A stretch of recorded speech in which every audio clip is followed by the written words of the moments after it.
Welcome back to The Explainer. Today, we're diving into a genuinely profound piece of writing that, well, it might just completely rewire how you think about justice, oppression, and even your own daily choices. If you think you already know what it means to be a just person or what it looks like to actually oppress someone, get ready, because the source material we're unpacking today is going to challenge you in the absolute best way possible. We're not talking about grand, sweeping political gestures here. It's really about the small, everyday decisions we make and the permanent trace we leave behind. So let's get into it, because this is a real game changer for how you view your own legacy. Okay, let's jump right in with this incredible opening quote. "He who exists by justice carves his trace into the grooves of history." Just let the weight of that sink in for a second. We aren't just drifting through life. Our actions, and specifically our sense of justice, they literally act like a carving tool.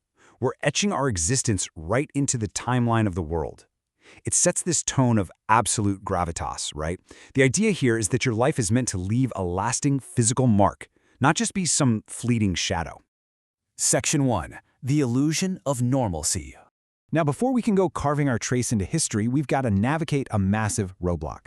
The text warns us about something called de facto situations. Basically, this is the false sense of reality that pops up when a wrong or even an illegality is just allowed to continue for a really long time. Think about this in your own life, or maybe at your workplace. How often have you seen a completely broken process, toxic behavior, or someone blatantly cutting corners, and you just thought, well, I guess that's just how things are done around here? The text aggressively challenges that mindset. Just because a wrong is incredibly common or has been happening for years doesn't magically turn it into the truth. Commonality does not equal correctness, period. Which leads directly to this remarkably blunt and honestly kind of hilarious assertion. The author argues that being somewhat just is as impossible as being somewhat pregnant. It's brilliant, isn't it? We all love to live in the gray areas. We love to tell ourselves, well, I'm mostly fair, or, I only bent the rules a tiny bit. But justice, at least according to this philosophy, has absolutely zero middle ground. There's no average when it comes to justice. It either manifests entirely or it collapses into something much, much darker. Section 2. Redefining oppression, looking beyond physical harm. So, if justice isn't present, the author says oppression takes over. But wait, this requires a radical paradigm shift. We normally picture oppression as, ruthless dictators, systemic tyranny, or physical harm. But here, oppression is entirely redefined as incompetence, arbitrariness, and betraying trust. The author is literally making the case that everyday incompetence, deciding to just wing it or acting carelessly, these are actual, literal forms of oppression against the people around you. No way, right? It totally flips the script. Let's ground this with some super relatable everyday examples from the text.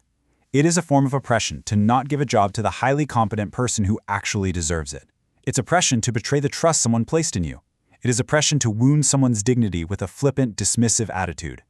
Suddenly, oppression isn't just some distant, abstract evil happening across the globe. It's the manager playing favorites. It's the friend who gossips. It's the professional who just doesn't care about the quality of their work. And this brings us to a brilliantly visceral metaphor that illustrates the ultimate consequence of this: the grooveless nut. Imagine a manufacturer who gets lazy, cuts corners, and pumps out a metal nut without the proper threading, a grooveless nut. They might dust off their hands and say, well, I did it, it's done. But that mindset of arbitrariness doesn't just stop at a faulty product. That grooveless nut gets installed in a machine, or a bridge, or a skyscraper. And when that building collapses and lives are tragically lost, the maker bears that responsibility. Cutting those corners, that is a deadly, real-world form of oppression. Section 3. The Trinity of Truth, Combating Oppression. So what's the fix? How do we actually fight back against this hidden, everyday oppression? The text lays out 3 essential tools, starting with competence. This is defined as the proficiency and equipment you need to walk the right path. It's true, undeniable mastery of your craft. You simply cannot be a just person if you are willfully incompetent at what you do. Competence isn't a bonus. It is the absolute baseline, foundational requirement for doing things the right way. But as we know, competence alone just isn't enough. And that brings us to tool number 2, trust. The essay describes trustworthiness in such a powerful way. It's being able to physically turn your back to the person beside you, knowing, without a shadow of a doubt, that they will never betray what is entrusted to them. Think about your own life for a second. Have you ever betrayed a trust? Have you ever felt the terrible sting of someone betraying yours? Reliability is absolutely vital to the human experience. Without it, the whole shebang just falls apart. And the third tool we need is virtue. The source describes virtue, or caliber, almost like a suit of armor that protects your integrity. It's having the sheer strength to not deviate from the right path, even if there's absolutely zero profit waiting for you at the end of it. It's choosing to do the right thing simply because it's the right thing, completely regardless of the personal cost. Section 4. Jellyfish or the grooved legacy.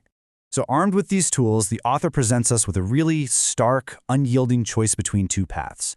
On one side, we have the path of the jellyfish. This represents people who chase arbitrariness and quick, short-term wins. The text calls them a spineless current, with a hollow, transparent drift. Their only goal in life is to consume, and when they're gone, they leave absolutely no trace behind.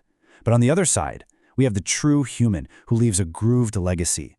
They are highly competent, they are deeply trusted, and because they lived with justice, they leave a permanent, unshakable mark in the heart of matter and man. Honestly, a grooved legacy ultimately boils right down to this. If they did it, it's done right. If they said it, it's true. The author states that having the competence to earn that first phrase and the trust to earn the second is the real capital of humanity. Think about that. Forget your fancy job title, forget your bank account. If people can honestly say these two simple things about you, you've achieved the ultimate goal of any professional, any leader, or just any human being. Section 5. Leaving your eternal trace. To bring this entire philosophy right down into our daily choices, the essay features this beautifully written poem. Trust is that soil. If it shakes, the ground will not stand. A heart unsure can build no heart in any land. Let that sentiment just sit with you for a moment. It so perfectly captures the extreme fragility of a society without trust. Because if the soil of trust shakes, literally nothing we try to build on top of it, no business, no relationship, no community is going to be able to stand. Okay, so how do we actually put all of this into practice? Well, the text leaves us with an earnest hope that we take two vital steps. Step 1. We have to maintain our own grooves, meaning we must demand personal competence, virtue, and justice from ourselves before we ask it of anyone else. We have to be that perfectly threaded nut holding the machine together. And step 2, once we are secure, we have to actively spread that unwavering credibility to our surroundings. We literally have to make the cities feel the echo of our trust. Which brings us to the final, unavoidable question of the day. When you leave this world, what groove will you leave behind? Will you fade away like the soulless, consuming drift of the jellyfish?